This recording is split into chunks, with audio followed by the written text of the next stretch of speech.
Hey guys, welcome to learning with fun. और आज हम, जैसा कि आपको दिख रहा है टॉपिक से, समराइज्ड मतलब इसे समरी के फॉर्म में हम आपको समझाने वाले हैं। Chapter number 8 life processes. ये बायोलॉजी का चैप्टर है और क्लास 10th का है और बहुत ज़्यादा इजी चैप्टर है। तो without any further ado let's get started. So या सबसे पहले हम लाइफ प्रोसेस में क्या पढ़ने वाले हैं इस वीडियो में, क्या क्या हम पढ़ेंगे सो बता देती हूँ पहले आपको। इस वीडियो में हम लाइफ प्रोसेस की डेफिनेशन पढ़ेंगे, इसके टाइप्स पढ़ेंगे और हम न्यूट्रिशन के बारे में पढ़ेंगे। न्यूट्रिशन उसका पहला टाइप, ठीक है। तो पहले हम डेफिनेशन के साथ चलते हैं, देखते हैं definition. So guys, life process की डेफिनेशन है all biological processes takes place in our body that are essential for our survival. मतलब कि ऐसे बायोलॉजिकल प्रोसेसेस जो हमारी बॉडी के अंदर होते हैं और जो हमारी सर्वाइवल के लिए बहुत ज़्यादा इंपॉर्टेंट और नेसेसरी है, ठीक है। I hope it's clear, this definition is clear to you. Then हम पढ़ेंगे लाइफ प्रोसेस के टाइप्स की। और हमारे कितने टाइप्स हैं यहाँ पे? 1 2 3 4। यहाँ पे हमारे पास 1 2 3 4 कितने टाइप्स हैं लाइफ प्रोसेस के? लाइफ प्रोसेस के यहाँ पे 4 टाइप्स हैं, 1 2 3 4। First is nutrition, respiration, transportation, excretion, ठीक है। अभी हम न्यूट्रिशन के साथ बढ़ते हैं आगे। तो यहाँ पे लाइफ प्रोसेसेस, न्यूट्रिशन के पहला टाइप जो है न्यूट्रिशन है लाइफ प्रोसेस का, जो 2 टाइप में बटा है, वो भी 2 टाइप में बटा है, ऑटोट्रॉफिक एंड हेटेरोट्रॉफिक। ऑटोट्रॉफिक और हेटेरोट्रॉफिक आपने शायद बचपन की छोटी क्लासेस में भी पढ़ा होगा, क्योंकि ये बहुत ज़्यादा बेसिक कॉन्सेप्ट है।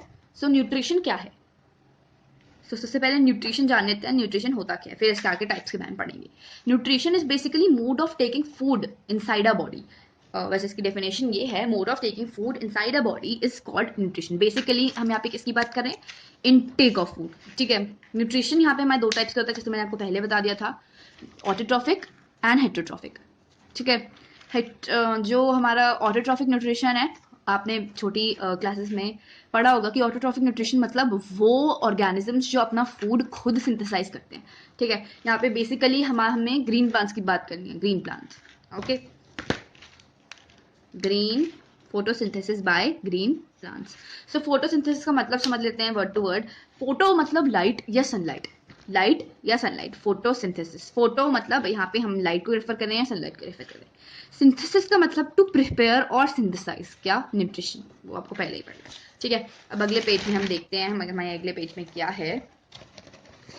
अगले पेज में है हमारा डेफिनेशन ऑफ फोटोसिंथेसिस। फोटोसिंथेसिस क्या होता है? एक टाइप का preparing of food in presence of sunlight is called photosynthesis.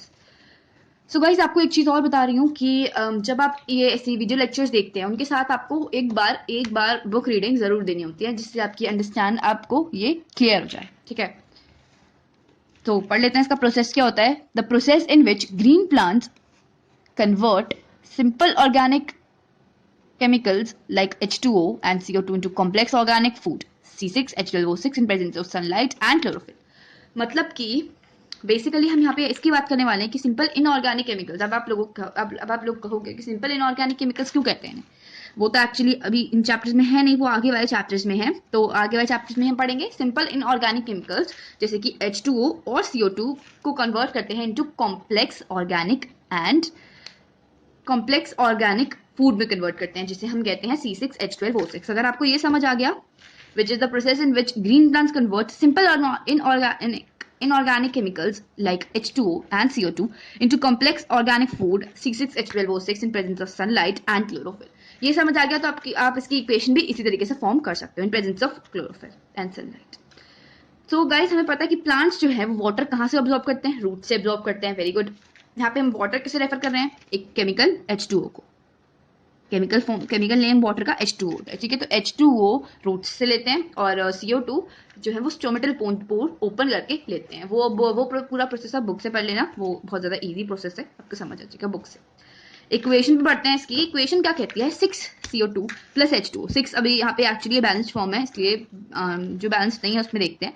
CO2 plus H2O, CO2 और H2O को जब हम प्लस करते हैं in presence of sunlight and chlorophyll, तो हमारा क्या बनता है प्रोडक्ट? C6H12O6 प्लस ऑक्सीजन, ठीक है। वो ऑक्सीजन ऐसे बाय प्रोडक्ट क्यों निकलती है वो भी हम आपको बताएंगे, ठीक है। सो गाइस, इसके मेजर स्टेप्स है, 3 मेजर स्टेप्स पढ़ेंगे अब हम यहाँ। तो सबसे पहले absorption of sunlight bye chlorophyll, मतलब जब क्लोरोफिल का काम क्या होता है बेसिकली? क्लोरोफिल का काम बेसिकली होता है सनलाइट को एब्जॉर्ब करना, तो वही काम हमारा क्लोरोफिल करती है, ठीक है। फिर है हमारा दूसरा conversion of light energy into chemical energy, light energy को केमिकल एनर्जी में कन्वर्ट करना, ठीक है।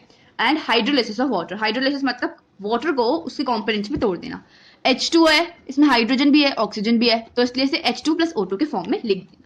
Reduction of CO2, reduction of CO2 मतलब कि यहाँ से इससे जैसे हमने H2O को उसका हाइड्रोलाइसिस किया, तो ये जो हाइड्रोजन है ये यहाँ पे ऐड हो जाती है CO2।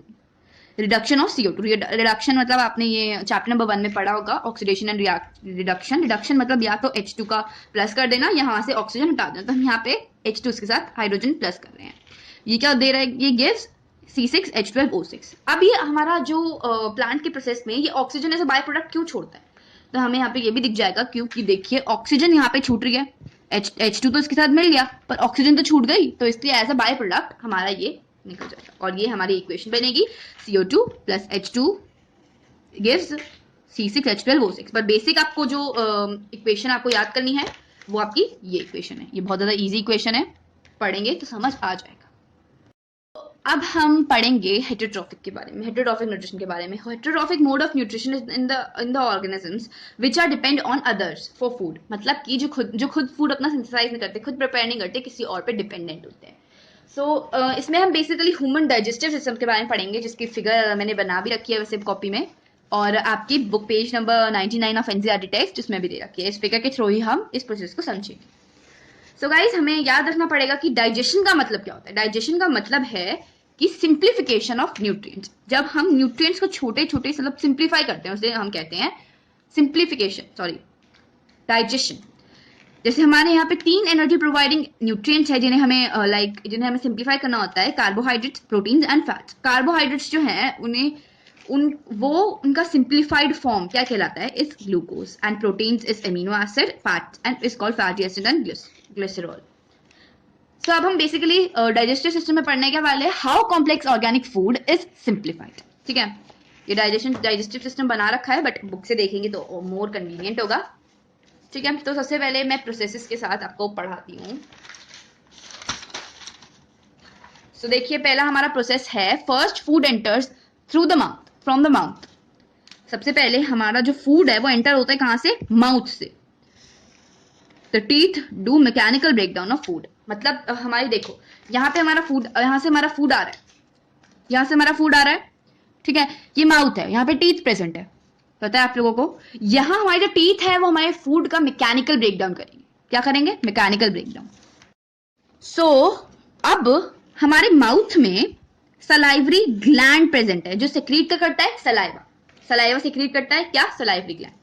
उस सलाइवा के अंदर कुछ एंजाइम्स होते हैं जिनका नाम होता है सलाइवरी एमाइलेज, एंड ये सलाइवरी एमाइलेज जो है वो कन्वर्ट कार्बोहाइड्रेट इनटू ग्लूकोज। तो यहाँ पे हमारे एक न्यूट्रिएंट का डाइजेशन हो गया, वो है कार्बोहाइड्रेट, माउथ में ही हो गया, ठीक है। अब हमारा फूड जो है, then the food passes to the stomach through esophagus by the process named peristalsis। ये देखिए हमारा फूड जो यहाँ पे था माउथ से गया, ईसोफेगस हमारी ये जो बुक में लेबल कर रखी है ये ईसोफेगस है। ईसोफेगस से हमारा फूड जाएगा नीचे की तरफ और जाएगा हमारे स्टमक में। हमारे स्टमक में क्या प्रेजेंट होते हैं, गैस्ट्रिक ग्लैंड्स, ठीक है। In the inner linings of the stomach gastric glands are present, they secrete 3 juices. तो हमें याद रखने हैं कि 3 जूसेस से कौन से सेक्रेट करते हैं, बिकॉज ये इंपॉर्टेंट है। और कभी कभार स्टमक का जो है अलग से क्वेश्चन भी आता है। ये जो स्टमक में हमारा एक न्यूट्रिएंट का सिंथेसाइज होता है, हमारा न्यूट्रिएंट जो इसका डाइजेशन होता है वो है हमारा प्रोटीन। इनर लाइनिंग स्टमक में गैस्ट्रिक ग्लैंड्स प्रेजेंट होते हैं जो 3 जूसेस सेक्रेट करते हैं। First is HCl, mucus and pepsin. 3 juices ये सेक्रेट करते हैं। Repeating the line again, in the inner lining of the stomach, gastric glands are present. They secrete 3 juices, namely mucus, HCl and pepsin. Stomach में protein digest होता है जैसा कि मैंने आपको बताया, तो which is done by pepsin. Stomach में प्रोटीन डाइजेस्ट होता है जो कौन डाइजेस्ट करता है, पेप्सिन। बट पेप्सिन को एक कंडीशन होती है उसकी कि उसे फूड जो है वो एसिडिक चाहिए होता है। पेप्सिन जो है फूड कन्वर्ट करता है इनटू, प्रोटीन को कन्वर्ट करता है इनटू एमिनो एसिड, पता है आपको, मैंने पहले बताया था। बट पेप्सिन की कंडीशन है कि उसे जो फूड चाहिए वो एसिडिक फॉर्म में चाहिए। So that's why HCl is secreted. इसीलिए 3 बताए थे juices, HCl, mucus and pepsin. Pepsin का काम आ गया कि वो उसे प्रोटीन को डाइजेस्ट करना है, बट प्रोटीन को जो फूड चाहिए वो एसिडिक होना चाहिए। इससे HCl हाइड्रोक्लोरिक एसिड हमारे स्टमक वो सेक्रेट होता है जो हमारे फूड को एसिडिक बनाता है, स्टमक में ऐसे मिक्सिंग करता है पूरी उसकी हाइड्रोक्लोरिक एसिड के साथ। पर अब जैसा कि हमें पता है कि हाइड्रोक्लोरिक एसिड एक बहुत ज्यादा डेंजरस और खतरनाक एसिड है जो हमारे इनर लाइनिंग ऑफ स्टमक को मतलब ऐसे खराब कर सकता है। इसीलिए इसकी प्रोटेक्शन के लिए म्यूकस होता है। म्यूकस क्या करता है? म्यूकस जो है जो हमारा, वो हमारी इनर लाइनिंग ऑफ स्टमक को बचाता है फ्रॉम गेटिंग लाइक कोई उसमें खराबी ना आ जाए, इसलिए, क्योंकि हाइड्रोक्लोरिक एसिड बहुत स्ट्रॉन्ग एसिड है। एक बार इसे हम पढ़ लेते हैं। Pepsin convert protein into amino acid, but pepsin will only digest the protein if the food is acidic. So that's why HCl is secreted and gets mixed with the food to make it acidic.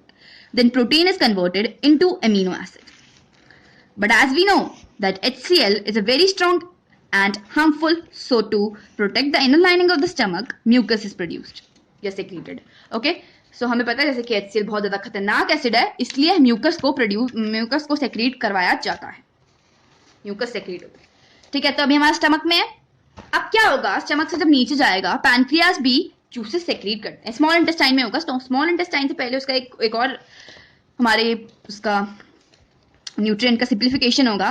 तो then the food goes to the small intestine. Liver secretes bile juice and bile salt. आपको पता होगा वैसे liver क्या secret करता है? दो चीज सेक्रेट करता है, bile juice and bile salt. Pancreas इसके होते हैं, साइड में होते हैं, देखिए दिस इज पैनक्रिया, जो यहाँ पे ये स्मॉल इंटेस्टाइन के बिल्कुल बगल में, दिस इज कॉल्ड पैनक्रियास, जैसा कि इसमें बता रखा है। पैनक्रियास में यहाँ पे हमारे जूसेस सेक्रेट करते हैं। कितने जूस सेक्रेट करते हैं? ये हमारे 2 जूसेस सेक्रेट करते हैं, which is trypsin and lipase. ठीक है, ट्रिप्सिन जो है वो प्रोटीन डाइजेस्ट करता है। अब आप सोचोगे तो प्रोटीन तो पहले डाइजेस्ट हो गया, अब ये क्या कर रहा है? सो बचा कुचा जो प्रोटीन है वो ट्रिप्सिन डाइजेस्ट कर लेता है। अब लाइपेज का काम है डाइजेस्ट करे फैट, बट इसे फूड जो है वो अल्कलाइन चाहिए। अल्कलाइन मतलब लाइक एसिडिक का उल्टा अल्कलाइन। फूड एसिडिक है और उसे बिल्कुल उल्टा चाहिए अल्कलाइन, तो वो क्या करेगा? तो बाइल जूस के साथ वो मिक्स हो जाएगा जो फूड को अल्कलाइन बना देगा। फूड जो है वो बाइल जूस के साथ मिक्स हो जाएगा, जिससे जो फूड को अल्कलाइन बना देगा। ठीक है, बाइल सॉल्ट। अब बाइल सॉल्ट भी है हमारा, बाइल सॉल्ट भी बचा है। बाइल सॉल्ट का क्या काम है? बाइल सॉल्ट का काम है बिग फैट ग्लोब्यूल्स को स्मॉल पीसेस में कन्वर्ट करना, सो उन्हें हम इजीली डाइजेस्ट कर सकते हैं। This process is called emulsification of fat. ठीक है, अब क्या है, हमारा फैट का डाइजेशन हो गया। एक बार स्टार्टिंग से रिवाइज कर लेते हैं, बिकॉज लास्ट में जाते समय हमारा फूड जो है वो गया, यहाँ पे हमने माउथ से च्यूइंग की। अब क्या हुआ, यहाँ पे हमारे सलाइवरी ग्लैंड प्रेजेंट था जिसने सलाइवा सेक्रेट किया। जो हमारा सलाइवरी अमाइलेस के अंदर जो एंजाइम्स प्रेजेंट है उसने हमारा कार्बोहाइड्रेट डाइजेस्ट कर दिया। ईसोफेगस के थ्रू हमारा फूड गया कहाँ? स्टमक में। स्टमक में था pepsin, HCl and mucus. Pepsin क्या करता है? Digestion of protein. पर इसे फूड चाहिए एसिडिक, तो एसिडिक बनाने के लिए हाइड्रोक्लोरिक एसिड के साथ इसे मिक्स करते हैं। इसे स्टमक इसको उसके साथ मिक्स करता है और फिर क्या होता है, ताकि हाइड्रोक्लोरिक बहुत स्ट्रॉन्ग एसिड है तो इसलिए इसकी प्रोटेक्शन के लिए बनाया गया म्यूकस जो inner lining of the stomach को प्रोटेक्ट करेगा। देन हमारा फूड जाएगा नीचे। सो जैसा कि हमने पढ़ा था, लिवर क्या सेक्रेट करता है? Bile juice and bile salt. Pancreas क्या सेक्रेट करते हैं? Lipase and trypsin.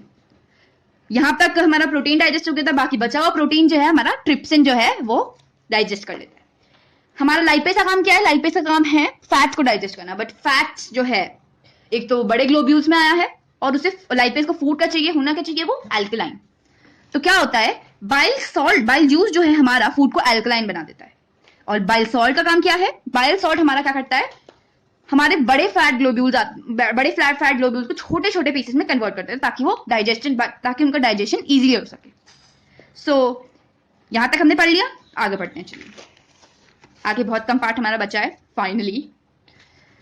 So then in the small intestine villi are present for absorption of nutrients. अब देखिए हमारा यहाँ पे फैट्स डाइजेस्ट हो गया, हमारा कार्बोहाइड्रेट्स डाइजेस्ट हो गया, हमारा प्रोटीन डाइजेस्ट हो गया, सब डाइजेस्ट हो गया। अब बचा क्या? उनका एब्जॉर्प्शन भी तो इंपॉर्टेंट है। तो then in the small intestine villi are present for absorption of nutrients. जैसा कि आपको दिख रहा है स्मॉल इंटेस्टाइन बहुत घूमी सी, यहाँ पे क्या होता है, इस तरीके के विलीज प्रेजेंट होते हैं। किस तरीके के? ये है आपका स्मॉल इंटेस्टाइन की कुछ ऐसी चीज है, ऐसे करके विलीज प्रेजेंट होते हैं। अब आप सोचेंगे कि ये इस तरीके के क्यों है, ये इस तरीके के ऐसे है तो ऐसे क्यों नहीं है?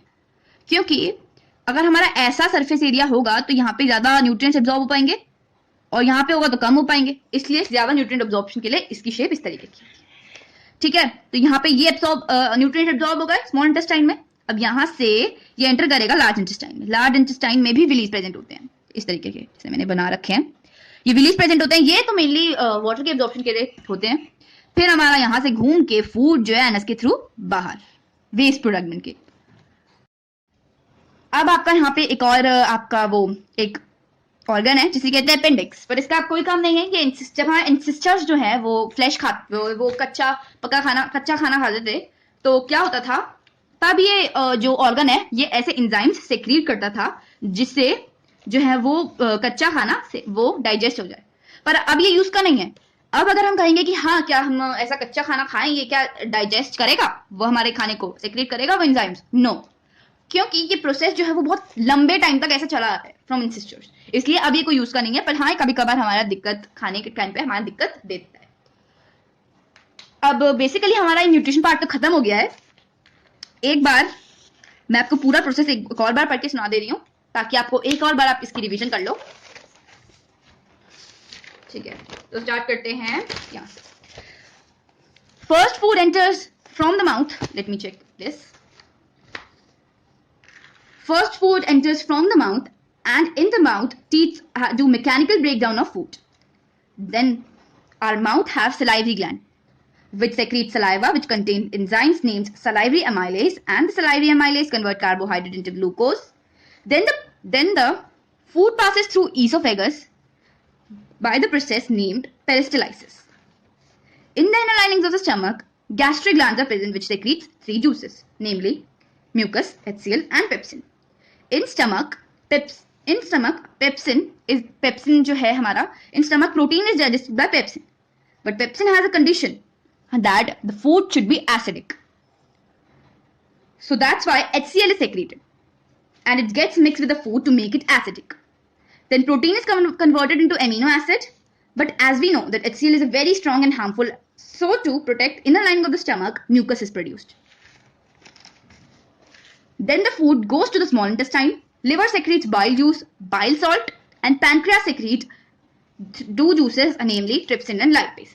Trypsin digests बाकी बचा वाला protein, and lipase digests fat, but they have a condition that the food should be alkaline. Liver secretes bile juice, which make food alkaline. Bile salts break big fat globules into small pieces, so they can be digested easily. This process is called emulsification of fat. Then in the small intestine, villi are present for the absorption of nutrients. Then the waste product moves to large intestine. In large intestine, there are also villi present, which are mainly for absorption of water. Finally, the waste product anus के through बाहर आ जाता है, means gets removed by finally the waste product is removed through the anus by the process of digestion. So एक और चीज बताना चाहती हूँ यहाँ पे आपको कि यहाँ पे process in human body 3 type के प्रोसेस होते हैं। First is ingestion, second is digestion and digestion. Ingestion food को जब हम अंदर लेते हैं, डाइजेशन उसका पूरा डाइजेशन यहाँ हो रहा है, और इंजेशन मतलब वेस्ट का रिमूवल। सो या guys, that's for this lesson. अगले लेक्चर में हम रेस्पिरेशन वाला पार्ट पढ़ेंगे, वो भी बहुत ज्यादा इजी है, जो लंग्स के थ्रू होता है। थोड़ा ओवरव्यू तो देना ही चाहिए। And bye bye, take care and see you in the next class. अब यहाँ पर आप वेलकम, टेढ़ा हो रहा है। So yeah. Hey guys, welcome to